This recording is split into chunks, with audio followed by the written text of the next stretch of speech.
بسم اللہ الرحمن الرحیم۔ السلام علیکم۔ میں جب جوان تھی تو بہت شوق اور چنچل مزاج تھی اور مجھے اپنے حسن پر بڑا غرور تھا۔ ہمارے گھر کا ماحول بہت کھلا تھا، اس لیے عام طور پر میں کبھی پردہ نہیں کرتی تھی۔ میری اماں کے ملنے والے کسی وقت منہ اٹھا کر ہمارے گھر آ جاتے اور ان میں مرد بھی شامل تھے۔ اس وجہ سے میرے اندر حیا، شرم اور جھجک نامی کوئی چیز نہیں تھی، بلکہ میں تو اپنی خوبصورتی کے جال میں دوسروں کو پھنسا کر ان سے قیمتی تحائف لیتی رہتی، مگر میں یہ نہیں جانتی تھی کہ ان سب کا نتیجہ اتنا برا نکلے گا کہ جوانی میں کیے گئے ہر کام کی سزا مجھے اپنے بڑھاپے میں ملے گی، اور ان سب کے لیے میری اپنی بیٹی ذمہ دار تھی۔ آج میں جس راہ پر کھڑی ہوں اس کے دونوں طرف گہری کھایاں ہیں۔ کاش میں ویسے نہ ہوتی جیسے تھی، تو آج میری زندگی میں سب اچھا ہوتا۔ میرا نام شہناز ہے اور میرا تعلق ایک مڈل کلاس طبقے سے تھا۔ ہم تین بہنیں تھیں جو اماں کے ساتھ رہتی تھیں۔ ابا کا انتقال کافی عرصے پہلے ہو گیا تھا اور ہمارا گزر بسر ابا کی دکان سے ملنے والی آمدنی سے ہوتا تھا۔ گھر ہمارا اپنا تھا اور کچھ اماں کے ملنے والے بہت تھے، اس لیے اچھا وقت گزر رہا تھا۔ خرچوں کی وجہ سے کبھی ہمیں کسی قسم کی تنگی کا سامنا نہیں کرنا پڑا تھا۔ ہماری اماں بڑے کھلے دل والی اور میل جول رکھنے والی عورت تھی۔ آدھا شہر تو اماں کا جاننے والا تھا۔ جو بھی ہمارے گھر آتا اسے اماں کھانا کھلائے بغیر نہیں جانے دیتی تھی۔ ہر کسی کے یہاں وہ آؤ بھگت کرنا اماں کا فرض۔ یہی ساری عادتیں ہم تینوں بہنوں میں بھی تھیں۔ ہم جیسے جیسے بڑے ہو رہی تھیں اماں کے طور طریقے اپنا رہی تھیں۔ بہنوں میں سب سے چھوٹی میں تھی اور سب سے خوبصورت بھی، اس لیے مجھے اپنی خوبصورتی پر بڑا غرور تھا۔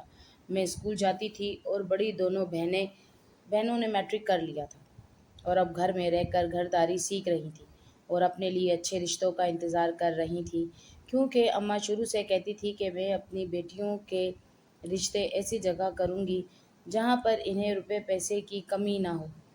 اس لیے جو بھی رشتہ آتا امی اسے رد کر دیتی تھی۔ حالانکہ ہمارے گھر میں غیر مردوں کا آنا جانا تھا، کبھی کوئی راشن دینے یا ملنے کے بہانے سے آ جاتا تو کبھی کسی کام کی وجہ سے۔ اماں ان کو بلا لیتی اور ہمیں فوراً ان کے لیے جائیں پانی کا انتظام کرنے کے لیے کہتی۔ اماں کی طرح ہم تینوں بھی پردہ نہیں کرتی تھی۔ اماں کے ساتھ زیادہ تر بازار بھی میں ہی جایا کرتی تھی اور دکان والوں سے ہنس ہنس کے چیزیں سستی کروا لیتی تھی۔ اماں نے مجھے کبھی کسی بات کے لیے روک ٹوک نہیں کی تھی، اس لیے میں اور زیادہ ایسے کرنے لگ گئی۔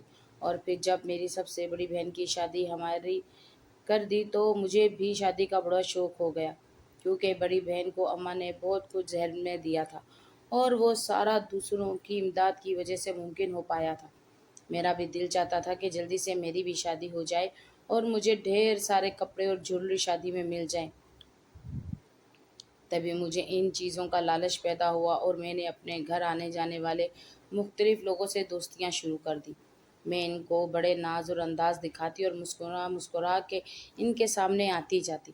آہستہ آہستہ جن سے بھی میری بات چیت تھی وہ سب مجھے تحفے تحائف دینے لگ گئے، اور میں چاہتی بھی یہی تھی۔ اتنی آزاد اور کھلے ماحول میں میری تربیت ہوئی تھی کہ مجھے اتنی بھی تمیز نہیں رہی تھی کہ میں جو کر رہی ہوں وہ غلط ہے، میرے لیے کیا صحیح ہے اور کیا نہیں۔ کبھی اماں نے مجھے سمجھایا ہی نہیں تھا، اور آہستہ آہستہ میرا یہی ذہن بنتا گیا کہ اپنے مفاد کے لیے ہم کسی بھی حد تک جا سکتے ہیں۔ اور پھر جب میری دوسری بہن کی بھی شادی ہو گئی تو گھر میں اماں اور میں اکیلے رہ گئے۔ اب تو میری پانچوں انگلیاں گھی میں اور سر کڑھائی میں تھا، کیونکہ اب گھر میں آنے والی ہر چیز کی میں اکلوتی وارث تھی۔ اب پہلے کی طرح کسی بھی چیز میں بہنوں کی شرکت داری نہیں ہوتی تھی۔ ایک وقت میں پانچ پانچ مردوں کے ساتھ میرے چکر چل رہے تھے، اور وہ چکر سارے کے سارے صرف تحفے تحائف کی وجہ سے تھے۔ اماں سب کچھ جانتی تھی، لیکن اماں نے مجھے کبھی روکا ہی نہیں تھا، بلکہ وہ تو مجھے طریقے سکھاتی کہ کس طرح میں کسی سے اپنی من پسند چیزیں نکلوا سکتی ہوں، اور پھر جب مجھے وہ چیزیں مل جاتی تو میرے ساتھ ساتھ اماں بھی بڑی خوش ہوتی تھی۔ اسی طرح مجھے یہی یقین ہوتا گیا کہ جو بھی کر رہی ہوں وہ سب بالکل ٹھیک ہے، لیکن میں یہ نہیں جانتی تھی کہ اس سب کے لیے مجھے آگے چل کر کیا کچھ بھگتنا پڑے گا۔ ہوا کچھ یوں کہ اماں کے ملنے والوں میں ایک آدمی تھا جس کا نام ریاض تھا۔ اس کی کپڑوں کی اپنی دکان تھی اور اماں ان کی دکان سے کپڑے لیتی تھی، لیکن پھر اس نے کسی نہ کسی بہانے سے گھر آنا جانا شروع کر دیا۔ اماں نے بھی اس بات سے اسے منع نہیں کیا، اب وہ ہمیں سستے کپڑے دینے لگ گیا، لیکن جب میری ماں اس سے سلام دعا ہوئی تو اب مجھے مفت میں ہی کپڑے ملنے لگ گئے تھے، اور ہر چوتھے پانچویں دن مجھے سوٹ دکھا دیتا، میں جس سوٹ پہ ہاتھ رکھتی وہ مجھے دے دیتا تھا، یہاں تک کہ کبھی کبھی میں ایک ساتھ 3 4 جوڑے بھی لے لیا کرتی تھی۔ آہستہ آہستہ اس نے مجھ پہ پیسے لٹانا بھی شروع کر دیے، کبھی میرے لیے کوئی کھانے کی چیز لے آتا تو کبھی سوٹوں کے علاوہ بھی تحفے مجھے دینے لگ گیا۔ میں تو صرف اپنے لالچ کی وجہ سے اس سے دوستی کر کے بیٹھی ہوئی تھی، جبکہ وہ مجھے بالکل بھی پسند نہیں تھا، لیکن میں اس کے منہ پر اس کی بڑی تعریفیں کرتی تھی۔ وہ پہلے سے شادی شدہ تھا، شاید 1 2 بچے بھی تھے، لیکن مجھے اس سے کیا لینا دینا تھا، کیونکہ میں تو صرف اپنا مطلب پورا کر رہی تھی۔ میری عمر تقریباً 18 سال تھی جب ایک دن میں گھر میں اکیلی تھی، اماں کسی کام سے باہر گئی ہوئی تھی، تو ریاض گھر میں آ گیا۔ اس دن وہ ہمارے لیے راشن اور باقی چیزیں لایا تھا، اس لیے میں نے اسے ڈرائنگ روم میں بٹھایا اور اس کے لیے چائے بنانے چلی گئی، لیکن ابھی تھوڑی دیر گزری تھی کہ ہمارے دروازے پر تیز تیز دستک ہونے لگی، جیسے کوئی طوفان آ گیا ہو جو دروازہ توڑ کے ہی دم لے گا۔ میں نے جیسے ہی جا کر دروازہ کھولا، محلے کی کچھ عورتیں اور مرد وہاں کھڑے تھے۔ ایک عورت مجھے دھکا دیتے ہوئے اندر آئی، تب ریاض وہیں لاؤنج میں بیٹھا تھا اور شور شرابے کو سن کے حیران ہو گیا، اور جب وہ عورتیں اندر گئیں تو وہ ہکا بکا ہو کر دیکھنے لگا۔ ان عورتوں میں سے ایک عورت اپنے ساتھ آئے ہوئے مردوں کو کہنے لگی کہ دیکھا یہ بد چلن عورتیں کیسے مردوں کو اپنے گھر بلاتی اور بٹھاتی ہیں، جبکہ شریفوں کا محلہ ہے، اس لیے یہاں پر یہ نہیں رہ سکتی۔ دوسری عورت کہنے لگی کہ یہ سب تو ان کے گھر شروع سے ہو رہا ہے، لیکن ہم اس لیے چپ تھے کہ چلو بیوہ عورت ہے اور اس کی بچیاں ہیں، 2 بیٹیوں کی تو شادی کر دی، لیکن اب تیسری نے تو بہت ہی آخر کر رکھی ہے، اور نہ جانے وہ کیا کیا بول رہی تھی۔ میں خود حیران کھڑی تھی، اتنے میں اماں گھر آ گئی تو وہ سب اماں پہ ٹوٹ پڑے، کوئی کیا بات کہتا تو کوئی کیا۔ اماں نے ان کو یقین دلانے کی بڑی کوشش کی کہ ہم ایسی ویسی عورتیں نہیں ہیں، بس کوئی نہ کوئی کام ہوتا ہے تو ہم کسی کو گھر بلاتے ہیں، کیونکہ ہمارا کام کرنے والا تو کوئی ہے نہیں۔ لیکن محلے والے تو اس دن نہ جانے کیا سوچ کر آئے تھے۔ ایک بزرگ آدمی جو وہاں کھڑا ساری باتیں سن رہے تھے، اماں کی بات سن کر وہ بولے کہ دیکھو بی بی، اگر ایسی ہی بات ہے تو ابھی یہ جس غیر مرد کو تمہاری بیٹی نے اکیلے میں اپنے گھر بلایا ہوا ہے، جبکہ تم بھی یہاں نہیں تھی، تو پھر تم مجھے بتاؤ کہ ایسے جوان جہان لڑکی کسی غیر مرد کو بلا کر یہاں کیوں بیٹھی تھی؟ کیا یہ شریف عورتوں کے کام ہے؟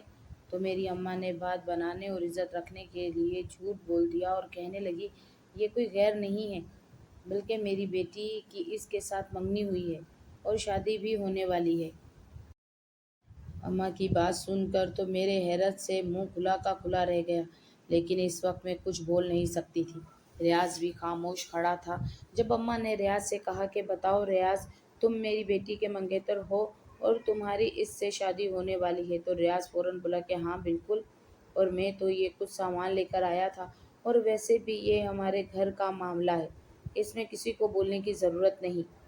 یہ سن کر سارے محلے والے کچھ ٹھنڈے پڑ گئے، لیکن وہیں بزرگ آدمی پھر سے بولا اگر ایسی ہی بات ہے تو اس کے ساتھ اپنی بیٹی کا فوراً نکاح کر دو، کیونکہ ہم یہ بھی برداشت نہیں کریں گے کہ منگنی کے بعد کوئی ایسے گھر آتا جاتا رہے، آخر محلے میں ہماری بھی بہو بیٹیاں رہتی ہیں، اس طرح ان پر کیا اثر پڑے گا۔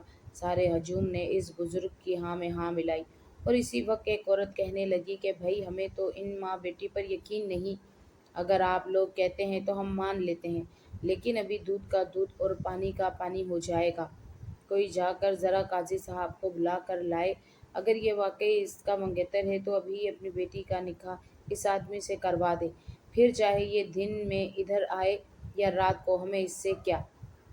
تو باقی سب بھی اس کی بات سے اتفاق کرنے لگے، اور ایک آدمی چلا گیا اور تھوڑی دیر میں قاضی کو بلا کے لے آیا۔ قاضی صاحب بھی محلے کے ہی تھے، اس لیے فوراً چلے آئے، اور ادھر ہم ماں بیٹی کو سمجھ ہی نہیں آ رہا تھا کہ آخر یہ